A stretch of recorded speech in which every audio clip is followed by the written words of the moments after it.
E aí, meus amigos, uma boa noite a todos. Estou muito satisfeito de estar aqui hoje para poder falar um pouco mais da doutrina espírita para vocês, nossos irmãos do Grupo Espírita Dias da Cruz. Infelizmente, nós não estamos aí pessoalmente, mas a tecnologia tem nos permitido fazer essa conexão tão importante para que possamos divulgar a doutrina dos espíritos, fazer com que a nossa mente, as nossas emoções sejam amenizadas nesse momento, acalmadas, para que nós possamos superar esse momento de dificuldade que todos nós estamos passando como habitantes desse globo. Não é um problema só nosso, é um problema que envolve toda a comunidade do nosso planeta Terra. É uma das muitas provações e expiações que ainda vamos passar ao longo desse processo de transformação entre um mundo de provas e expiações para um mundo de regeneração. Lembrando a todos que essa é a travessia para o mundo de regeneração, ele também é uma travessia em que nós vamos ter que amadurecer muito e que vamos ter muitos problemas, muitas angústias, e por isso é necessário reforçar as nossas emoções e a nossa razão, baseados numa fé tão importante quanto a fé na doutrina dos espíritos, uma fé baseada no Evangelho do Cristo. Então, estou muito satisfeito, quero pedir permissão para estar na casa de cada um na noite de hoje, e é um prazer estar aqui. Em breve estaremos juntos no Dias da Cruz, para juntos falarmos mais ainda da doutrina dos espíritos. Eu quero pedir aos nossos mentores, aos nossos guias espirituais, para que juntos possamos nos fortalecer e que possamos transmitir essa palestra conforme as lições do Espiritismo e que possamos receber cada um individualmente conforme a nossa necessidade individual. Nós vamos falar na noite de hoje a respeito de um tema muito importante e que aposto que todos nós temos recorrido a ela para poder aguentar esse processo. O tema dessa palestra é oração e cooperação. Nós vamos falar desses dois temas que são importantíssimos. Eu quero mostrar aqui para vocês as referências bibliográficas que nós vamos trabalhar ao longo dessa conversa. Nós vamos falar do capítulo 46 do livro Os Mensageiros, A Vida no Mundo Espiritual, do tema Oração e Cooperação, que está em O Evangelho por Emmanuel, Comentários ao Evangelho segundo Mateus, e O Pior Inimigo em Alvorada Cristã, pelo espírito de Neio Lúcio.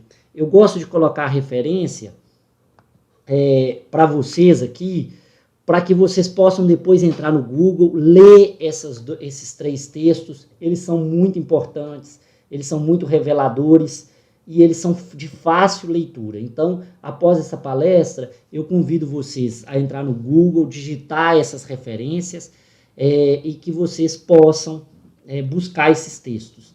Então, essas são as três referências. Aqueles que não conseguirem anotar, podem depois voltar aí o vídeo e anotar essas três referências. E na descrição da palestra vai ter também essas três referências para vocês. Bem, nós vamos começar com palavras de Jesus que foram narradas por Mateus. Quando quiserdes orar, entrai para o vosso quarto e cerrada a porta, orai a vosso Pai em secreto. E vosso Pai, que vê o que se passa em secreto, vos recompensará. Veja bem, aqui é um chamado de Jesus narrado por Mateus, para que nós façamos orações em secreto. É falado, vá para o seu quarto, feche as portas e em secreto fale com o Pai. O que essas palavras querem dizer? Que só podemos rezar individualmente e que só podemos fazer orações no nosso quarto? Obviamente que não, é preciso entender o sentido das palavras. E o sentido principal dessas palavras é que nós não façamos da oração um elemento de divulgação de nós mesmos. que nós não façamos da oração algo para comover a sociedade, mas que nós façamos da oração uma relação íntima entre nós e Deus. Por isso o convite não é que façamos preces e orações em voz alta, gritando, com palavras difíceis.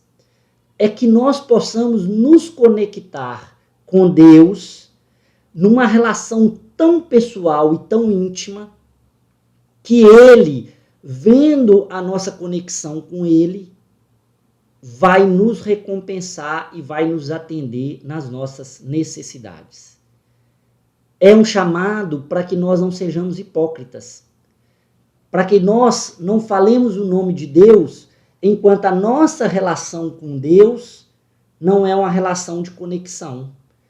Falamos de Deus para fora, nas ruas, gritando, de voz alta, nos expressando o tempo inteiro, mas quando nós entramos dentro do nosso quarto, ou seja, daquele lugar mais íntimo que nós temos, e aí pode ser o seu escritório, pode ser seu ambiente de trabalho, nós não somos capazes de fazer essa conexão com Deus. Então o convite aqui é que nós façamos a nossa prece para nós, na nossa relação íntima com o divino. E Ele vai nos ver e em secreto Ele vai nos dar a resposta. E repare bem, Ele vai nos dar a resposta em secreto porque muitas vezes o que nós pedimos são coisas que nós precisamos de respostas que muitas vezes vai nos constranger. Então, essa relação íntima e secreta é muito importante entre Deus e nós. Isso não quer dizer que nós não podemos fazer uma oração em grupo, desde que nós possamos conectar com este grupo e possamos nos conectar individualmente com Deus nessa expressão. Então, quando nós pegamos aqui essa expressão de Mateus, é isso que ela está nos orientando. E aí, Emmanuel vai nos explicar e vai nos chamar uma atenção muito importante. Como anda a nossa fé? Como que anda a nossa relação com Deus? Se a resposta que esperamos à oração parece tardia, habitualmente nos destemperamos em amargura.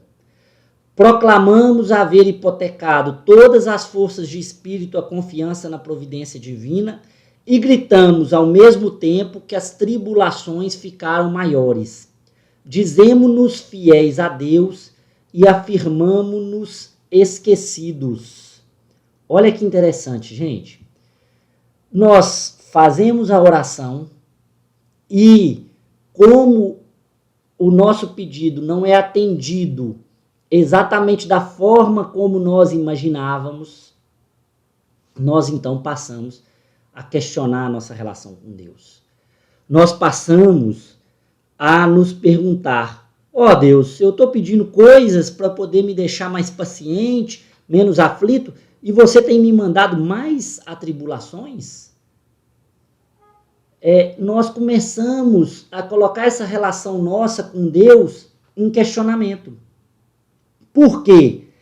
Porque nós não entendemos ou não queremos entender a verdadeira natureza da nossa relação com Deus. Deus não vai atender os nossos pedidos conforme os nossos desejos, mas conforme a nossa necessidade. No Pai Nosso, o nosso compromisso, o compromisso que nós fazemos com Deus é: Pai nosso que estais no céu, santificado seja o vosso nome, venha a nós o vosso reino e seja feita a vossa vontade. Nós não pedimos ao Pai que seja feita a nossa vontade. Então, nós precisamos questionar como anda a nossa fé. Como que está a nossa paciência para aguardar as soluções advindas de Deus. E isso é muito importante, porque como Emmanuel nos alerta, convém observar que a provação não nos alcança de maneira exclusiva. As nossas dificuldades são as dificuldades de nosso grupo. Familiares e companheiros sofrem conosco o impacto das ocorrências desagradáveis, tanto quanto a fricção do cotidiano pela sustentação da harmonia comum. Se para nós, que nos asseveramos alicerçado em conhecimento superior, as mortificações do caminho assumem a feição de suplícios lentos, que não serão elas para aqueles que, de nossos entes queridos, ainda inseguros da própria formação individual ou formação espiritual. Gente, olha só, vamos ter uma conversa séria aqui. Nós não somos privilegiados e, por incrível que pareça, nós gostamos de falar dos sofrimentos que nós enfrentamos como algo que somente nós enfrentamos, como algo que é um privilégio nosso, porque nós aplicamos todo um sistema de autopiedade. Nós somos indulgentes com nós mesmos. Então, nós temos que fazer uma reflexão. Será que os problemas que me afligem não afligem também os outros? Eu gosto muito de uma expressão que o meu irmão vive falando, o urubu é preto para todo mundo. Se os problemas, eles existem para todo mundo.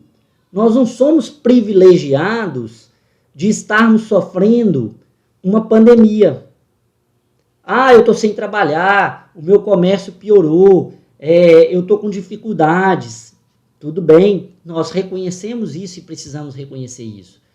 Mas lembre-se, cada vez mais, o chamado do Cristo e do mundo de regeneração é que nós passemos a solucionar problemas de maneira coletiva, não individual.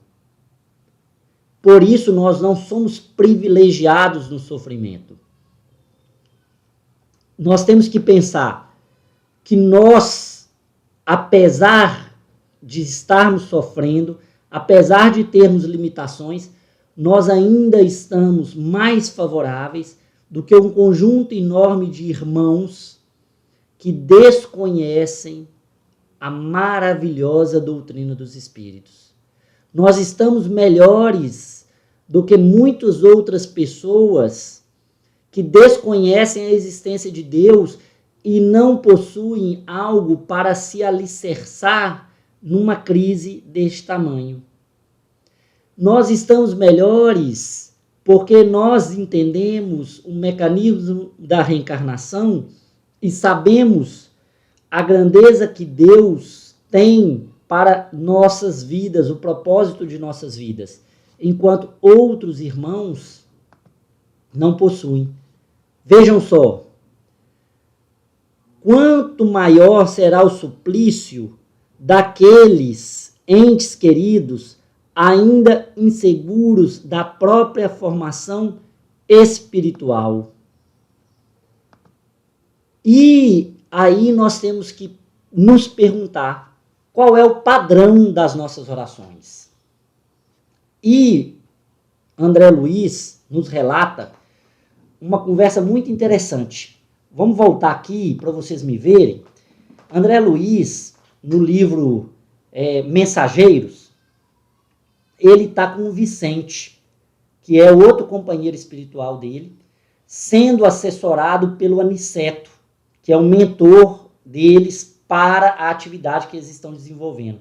E a atividade que eles estão desenvolvendo é uma visita à crosta terrestre, em que a base é a casa da Isabel, onde eles fazem as reuniões e há tratamentos para encarnados e desencarnados. E André Luiz, então, está numa reunião dessas, em que é feito como nós fazemos aí no centro. Coloca-se uma caixa em que nós escrevemos o nome das pessoas que nós queremos orações e muitas pessoas pedem alguma coisa. Isso todos nós fazemos, né? A doutrina dos Espíritos faz, os católicos, né? Você chegar lá em Aparecida, tem várias pessoas que depositam os papéis. Tudo isso, né, é visto pela espiritualidade. E aí, vamos voltar aqui. Vicente pergunta para Aniceto: mas recebem elas tudo quanto pedem? Indagou Vicente curioso. E aí nosso mentor sorriu e respondeu: recebem o que precisam. Vejam só, gente. Recebem o que precisam. Por isso que muitas vezes as nossas orações não são atendidas. Porque nós acreditamos que elas não são atendidas. Porque nós não entendemos essa relação do que nós queremos e do que nós precisamos. Veja só, eu tenho duas crianças em casa. A minha mais velha tem 2 anos. Se eu perguntar para ela se ela quer receber a vacina, ela fala que não. Ela chora, ela acha ruim. Mas mesmo assim, eu insisto com ela, né, em ela ser vacinada. Por quê? Porque aquilo é o que ela precisa. Ela precisa daquela pequena dor, para que ela possa se imunizar, para que em outro momento ela possa ser mais saudável. E aí, muitas vezes nós pedimos orientações à espiritualidade. E nós temos que nos perguntar que tipo de orientação que eu tenho pedido à espiritualidade. Vejam só. Orientações de cunho judiciário, me ajuda com o processo. Orientações do ponto de vista financeiro, preciso ajuda financeira, ajudar a resolver os problemas. Orientações do ponto de vista amoroso, precisa achar uma pessoa. A espiritualidade, ela não vai atender esses pedidos da forma como nós queremos. Por quê? Porque há um conjunto de profissionais preparados por Deus para nos orientar. Gestores financeiros, psicólogos, coaches, pessoas que são vividas, onde nós podemos obter orientações seguras sobre a nossa vida cotidiana. A espiritualidade, ela vai nos orientar naquilo que é da ordem espiritual.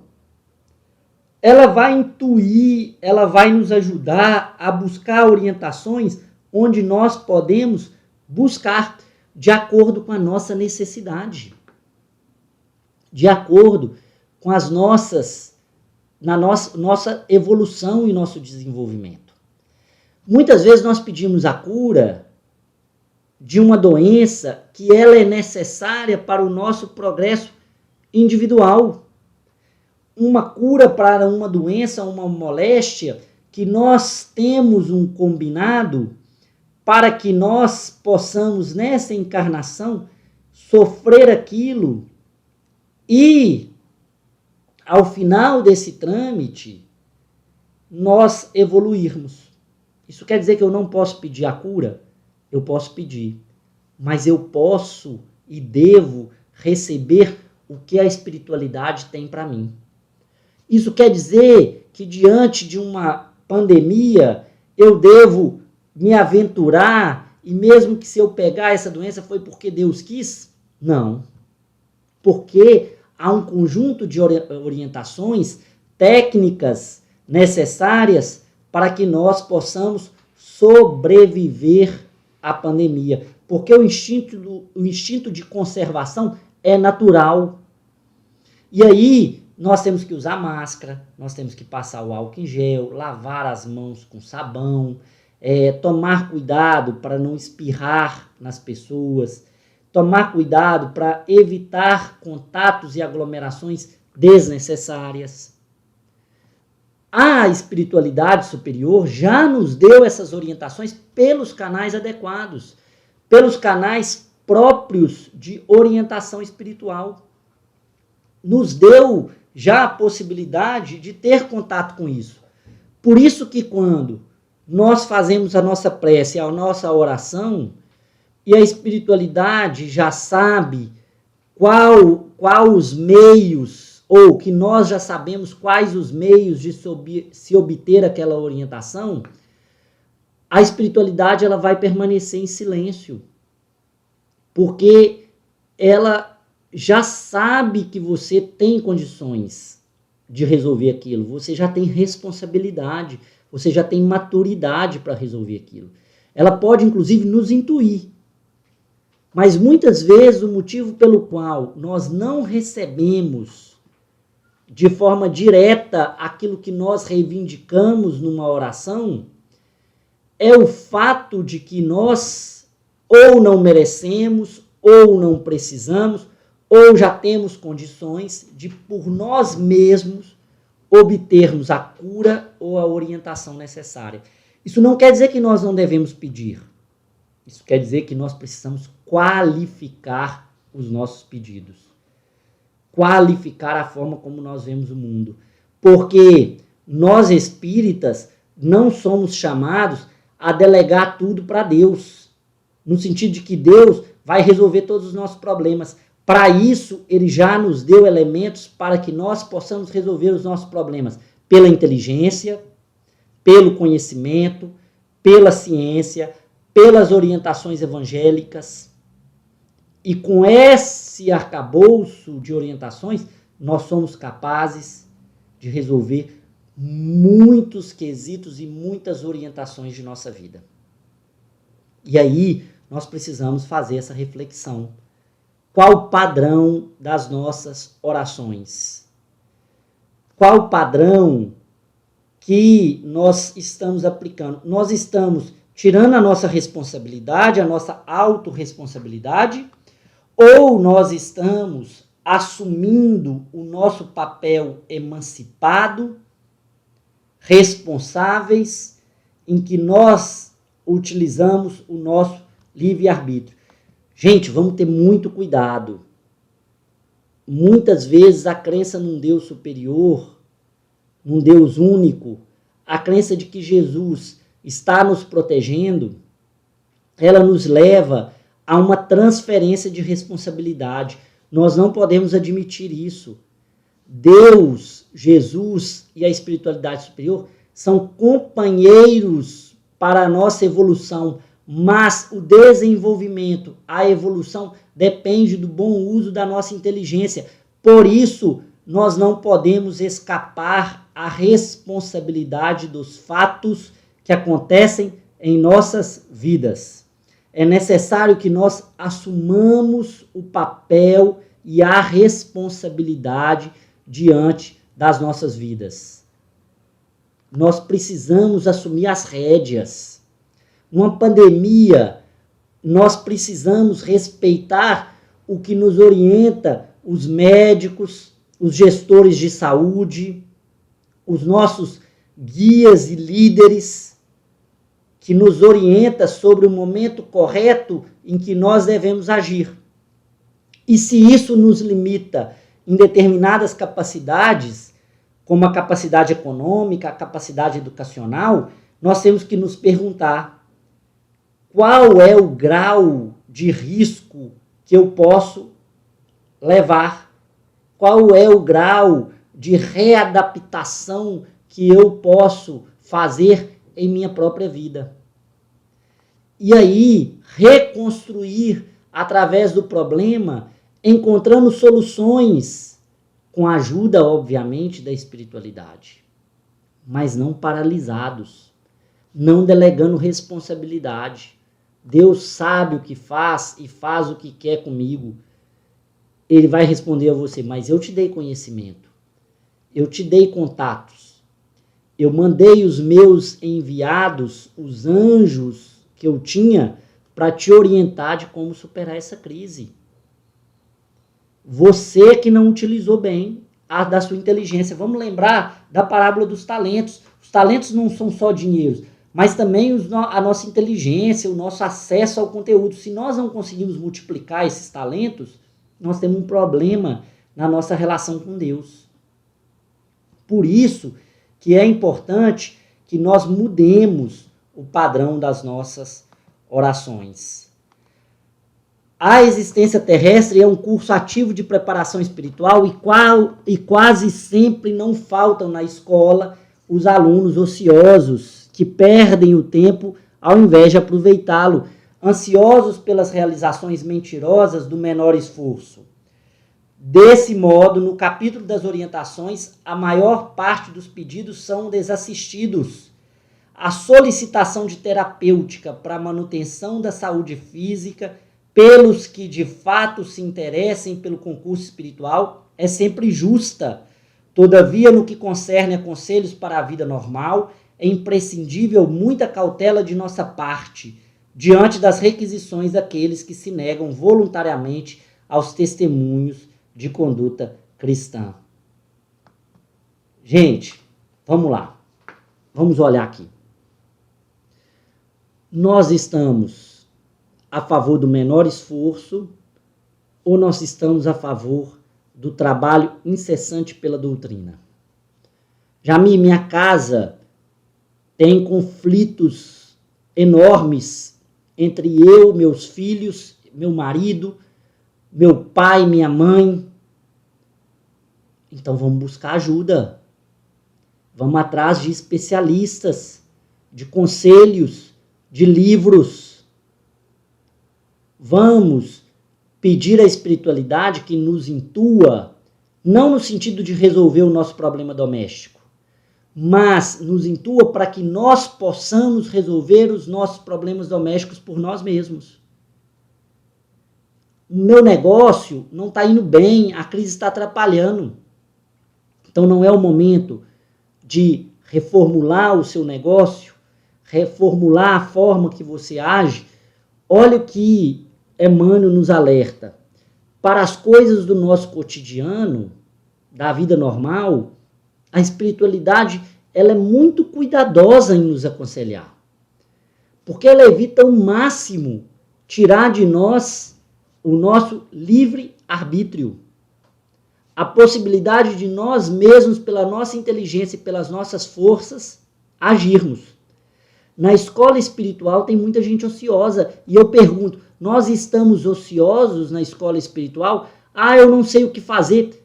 Comece lendo um livro, comece assistindo uma palestra, comece dando um conselho, uma orientação e sendo um sustento para aqueles mais próximos de você.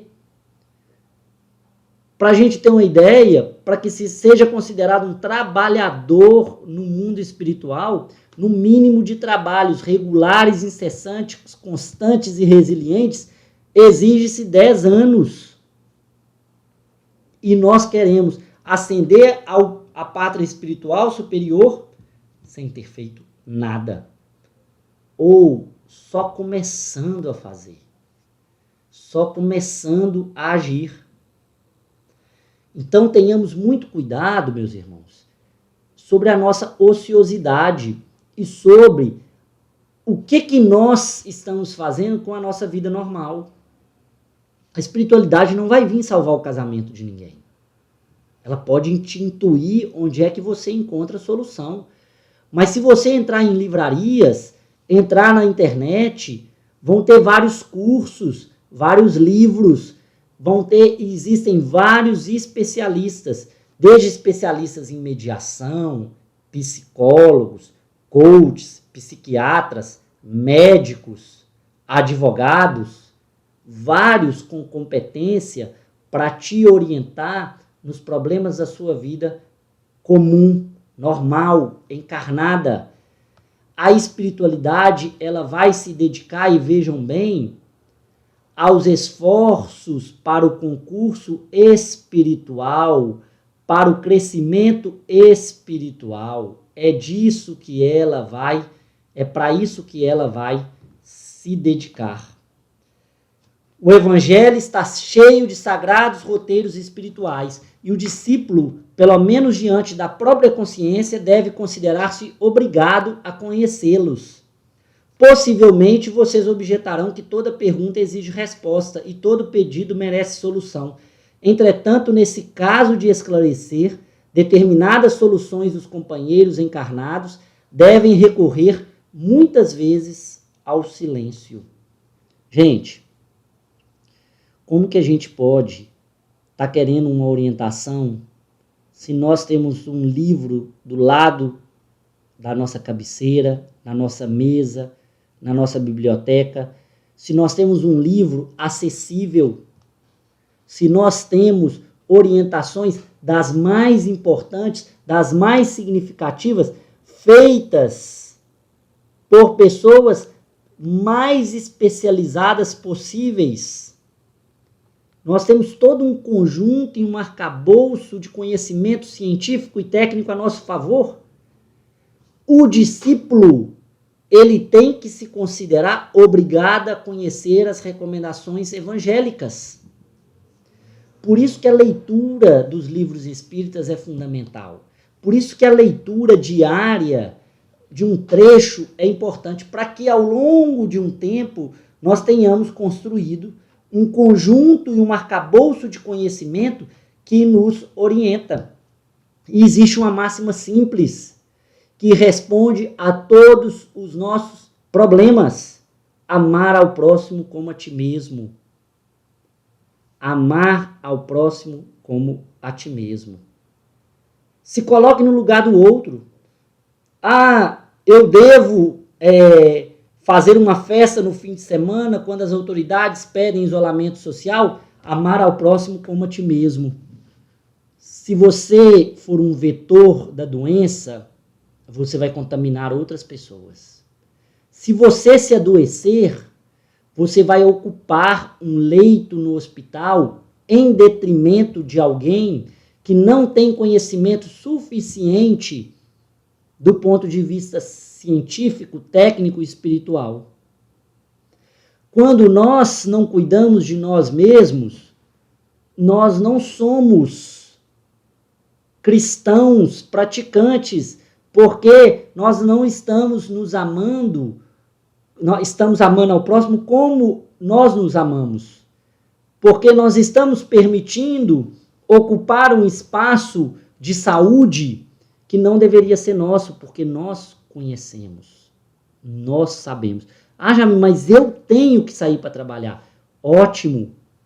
É por isso que nós precisamos resolver esse problema coletivamente, porque muitos vão precisar trabalhar. Muitos precisarão fazer as coisas. E essas pessoas precisam estar seguras, precisam estar atentas. E aí, quando nós perguntamos como que eu posso ajudar, é fazendo a minha parte. Porque os conselhos já não estão dados, os conselhos já não estão disponíveis para nós, espíritas e cristãos. Como recomendar humildade àqueles que pregam para os outros? Como que a gente pode querer que a espiritualidade, os anjos, os espíritos superiores nos ensinem humildade se o tempo inteiro nós estamos cobrando humildade dos outros? Porque se nós estamos cobrando humildade dos outros, é porque nós sabemos o que é humildade. Se nós estamos reclamando que as pessoas, ou criticando as pessoas porque elas não conseguem se desenvolver, se adaptar ou arrumar um trabalho, é porque nós sabemos isso. Então, como que a espiritualidade pode vir nos ensinar algo que nós estamos ensinando aos outros? Se nós estamos ensinando aos outros, é porque nada mais, nada menos nós sabemos. Por isso que a máxima que diz que nós não podemos julgar os outros, ou que nós seremos julgados na mesma medida em que nós julgamos, serão os pesos que nós aplicamos aos outros que serão aplicados para nós. Eu quero que vocês entendam como que isso funciona do ponto de vista neurológico, do ponto de vista cerebral. Eu quero que vocês entendam como que a máxima que diz que eu vou ser julgado na mesma medida em que eu julgo os outros funciona. Vamos entender, isso não tem mágica, isso não é que vai vir um juiz e vai aplicar para mim uma regra, uma norma igualzinha que eu apliquei no outro. Esqueçam, não é dessa forma. Não é dessa forma que funciona. Funciona da seguinte forma: quando eu julgo, quando eu exijo que o outro funcione, o meu cérebro produz um conjunto de sinapses neurais e de conhecimento racional que vai entender que esse conhecimento, essa normativa que eu fiz para o outro, que essa é uma normativa universal e todos devem fazer. E aí ela vai conectar no nosso cérebro, ela vai criar essa regra e ela vai internalizar essa regra. E essa regra vai estar aqui no nosso subconsciente. E quando nós fizermos, ela vai nos acusar.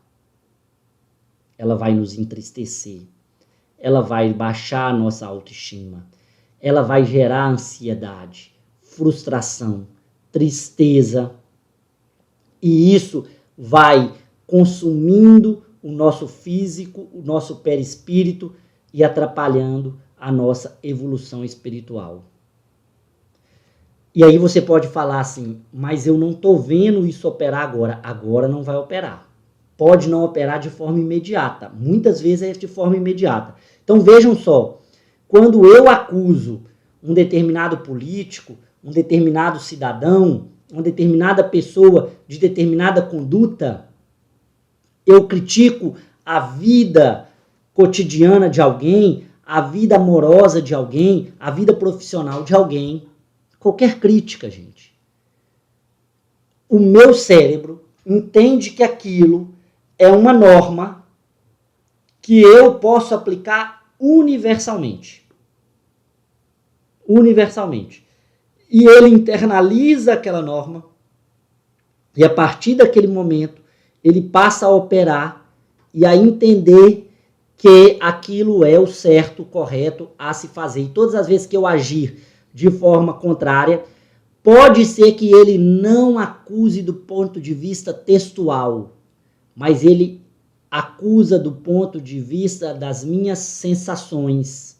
E aí eu fico triste, eu fico frustrado, eu fico indiferente, eu fico passivo, eu não quero mais viver. Por quê? Eu começo a envergonhar de mim mesmo. Por isso que eu sou julgado conforme a norma que eu estabeleci para o outro. Entenderam, gente? A importância da gente mudar a nossa perspectiva. A gente muitas vezes não quer ser entendido pelo outro. Quantas vezes nós tomamos uma decisão difícil e aí a pessoa nos acusa e você fala assim, poxa, mas eu pensei tanto, tinha tantas variáveis, tinha tanta pressão e foi a melhor decisão que eu pude tomar naquele momento com o conhecimento que eu tinha. Aí eu pergunto para você, o outro também não pode também ter tido essas dificuldades e essa pressão? Eu gosto sempre de falar que nós podemos julgar, opinar, nós podemos participar, nos responsabilizar ou liderar na medida, da medida em que eu estou disposto a tomar para mim as responsabilidades que eu estou exigindo do outro. Eu tomo para mim a responsabilidade? Eu gosto de falar, e nós vamos falar aqui, gente, com muita tranquilidade, porque nós somos espíritas, nós estamos entendendo a doutrina espírita. Quando os nossos líderes, sejam eles municipais, estaduais, nacionais, mundiais, tomam uma decisão, e muitas vezes nós criticamos essa decisão, nós temos que nos perguntar, se eu tivesse no lugar dele, qual a decisão que eu estaria disposto a tomar? Quais os riscos que eu estaria disposto a correr? Qual pressão que eu estaria disposto a suportar? Porque se a gente não estiver disposto a se responsabilizar por nada, a arriscar nada, a nos submeter a pressão nenhuma, com que autoridade nós podemos julgar o outro? E aí, como que eu posso exigir uma orientação daquilo que eu estou orientando os demais? Como que eu posso pedir um conselho para aquilo que eu já estou aconselhando? Isso seria abuso do tempo alheio. Ler os regulamentos da vida para os cegos e para os ignorantes é obra meritória, mas repeti-los aos que já se encontram plenamente informados não será menosprezo ao valor do tempo? Alma alguma nas diversas confissões religiosas do cristianismo, recebe notícias de Jesus sem razão de ser. Olha só, gente. A gente fica muito chateado quando alguém pergunta a mesma coisa várias vezes. Ou quando nós aconselhamos alguém e essa pessoa não toma atitude. A espiritualidade, ela também vai ter essa mesma relação. Ela vai entender isso como abuso do tempo dela.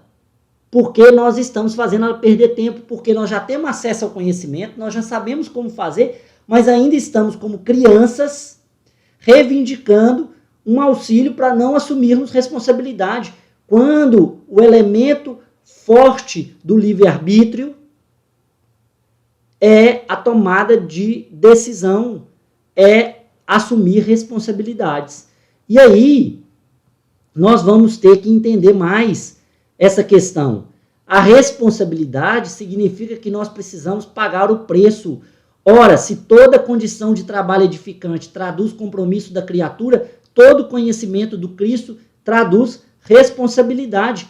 Esquece que a gente vai saber a obra de Cristo, vai saber os ensinamentos espíritas, kardecistas, saber o que Chico Xavier psicografou e não vamos assumir responsabilidade sobre isso. Esquece, a partir do momento em que vocês ouviram essa comunicação, essa palestra, essa conversa na noite de hoje com vocês saem dessa conversa também responsabilizados. A partir de agora, a forma como nós nos comunicamos, a forma como nós nos responsabilizamos, a forma como nós comunicamos com Deus, a forma como nós pedimos em oração a Deus, ela tem que ser mais responsável, porque o conhecimento em Cristo traduz-se em responsabilidade para com o próximo. Não dá para entender que o conhecimento do Cristo é um tanto de conhecimento que vai ficar compartimentalizado no nosso cérebro e nós vamos usar quando for conveniente ou quando nós sentirmos que estaremos mais preparados. Porque não é assim que funciona. Definitivamente, não é assim que funciona. E aí, nós vamos ver aqui. Consciência e pedidos levianos. Cada aprendiz do mestre, portanto, está no dever de observar a consciência, conferindo-lhe os alvitres profundos com as disposições evangélicas. Os que formulam pedidos levianamente, os desencarnados e os encarnados que ainda abusam das possibilidades do intercâmbio entre as esferas visíveis e invisíveis ao homem comum, pagarão alto preço pela invigilância. Meus irmãos, vale o mesmo para a nossa vida cotidiana. Quem é advogado, quem é dentista, quem é médico, quem é professor, vai falar com você, não se automedique, não acredite em quem não tem informação, não acredite em embusteiros, não acredite em mágica. Não é assim que a gente fala para os nossos clientes, para os nossos pacientes, para eles tomarem cuidado? Quando nós vamos conversar com alguém, um personal trainer, um educador físico ou com um nutricionista, ele vai falar com a gente assim, olha, não adianta comer isso. A forma como você está organizando a sua alimentação não vai gerar os efeitos positivos. E aí, nós assumimos a responsabilidade, porque nós passamos a entender isso. Agora, se nós damos ouvidos a levianidades, a pessoas que são levianas, a ideias fajutas, a fórmulas mágicas, nós vamos pagar um alto preço. Não porque nós vamos ser castigados, é uma relação de ação e reação, causa e efeito. Se nós nos medicamos de forma incorreta, nós vamos pagar um preço por isso. Então, isso também vale com a espiritualidade. Se eu estou pedindo a espiritualidade, mas eu estou, na verdade, com ansiedade, se eu não dou tempo ao tempo, aí eu começo a ir no cartomante, eu começo a ir num médium que resolve e fala valores da loteria. E aí eu começo a me enrolar, porque eu começo a acreditar em pessoas levianas. Pessoas levianas vão dar soluções levianas. Se minha conversa ela baixa de nível, necessariamente necessariamente eu vou receber conselhos de níveis inferiores. E aí, não quer dizer que os seres humanos têm todas as soluções. Mas nós devemos buscar os conselhos naquilo que é o mais gabaritado, qualificado, o mais seguro. Nós não podemos encarar que a vida é um jogo de tomar riscos com pessoas que não estão comprometidas. Ninguém quer ir no médico que não estuda. Ninguém quer ir no médico que se embriaga. Então, por que nós buscamos conselhos espirituais com espíritos que não levam a sério as ordenações da vida cristã? Da mesma forma, nós não queremos conselhos de pessoas na área da saúde, na área da gestão pública, na área da gestão empresarial, de pessoas que não têm qualificação para isso. Então, nós precisamos ter consciência para que nós não nos deixemos levar pelos pedidos levianos. Responsabilidade e lembrança dos nossos deveres e obrigações. Não temos grande tempo para relembrar a irmãos encarnados certas obrigações que lhes não deviam escapar da memória para a felicidade de si mesmo. E muito cuidado com a espiritualidade leviana. A espiritualidade superior não tem tempo de ficar nos relembrando aquilo que nós já deveríamos fazer. E se, por um lado, essa é a mudança do padrão de oração que nós temos que fazer, vamos lembrar que toda oração pede cooperação. Toda oração pede ação. Compreendemos que se na extinção dos nossos problemas pequeninos requisitamos o máximo de proteção ao Senhor, é natural que o Senhor nos peça o mínimo de concurso na supressão dos grandes infortúnios que abatem o próximo. Enquanto os lances embaraçosos, somos de fato a pessoa indicada à paciência e à tolerância, ao entendimento e ao serviço. Meus irmãos, quantas vezes nós pedimos coisas simples para a espiritualidade e não estamos dispostos a dar coisas simples para os nossos irmãos? Toda oração pede cooperação. Se nós pedimos algo para Deus, Ele também nos pede algo. Ele também exige que nós ajudemos aos outros. Nós pedimos paciência, tolerância e entendimento, mas não estamos dispostos a dar tolerância, paciência e entendimento para os outros. Nós pedimos que as pessoas não nos critiquem tanto, mas somos os primeiros no WhatsApp, no Facebook, remeter inúmeras críticas. Nós pedimos às pessoas paciência para que nós possamos aprender enquanto lideramos, mas não temos paciência com quem nos lidera. Então, é natural que Deus nos peça e nos exija uma contrapartida nessa relação. É natural isso. E para a gente encerrar, pessoal, essa comunicação dessa noite, qual a pior atitude em qualquer adversidade? Qual é a pior atitude que nós podemos ter? Será aquela da dúvida ou da inquietação que venhamos a demonstrar? Todas as vezes que nós duvidamos, todas as vezes que nós colocamos a fé em questionamento, nós, de alguma forma, atrapalhamos encontrar a solução. E não é no ponto de vista da fé que nós falamos, inclusive logo no início, não é aquela ideia de que Deus vai resolver tudo, mas a ideia de que nós precisamos nos basear no conhecimento que nós temos à nossa disposição. E na crise, a nossa luta é para o nosso amadurecimento. Não há como nós amadurecermos se nós não estamos dispostos a enfrentar e lutar nas crises que nos aparecem. São as crises que fazem com que nosso caráter, a nossa moral se revigore, que nossas atenções melhorem e que nossa ação se aperfeiçoe. Nós temos que aproveitar os momentos de crise para isso. A oração é uma necessidade que nós temos para que nós possamos nos conectar, nos equilibrar com Deus, para que nós possamos, por nós mesmos, enfrentar as crises que nos apresentam o caminho. E por fim, qual que é o nosso pior inimigo nessa crise? Na lição, nosso pior inimigo na alvorada cristã, conta a história de um fazendeiro, de um produtor que é visitado por várias coisas ruins.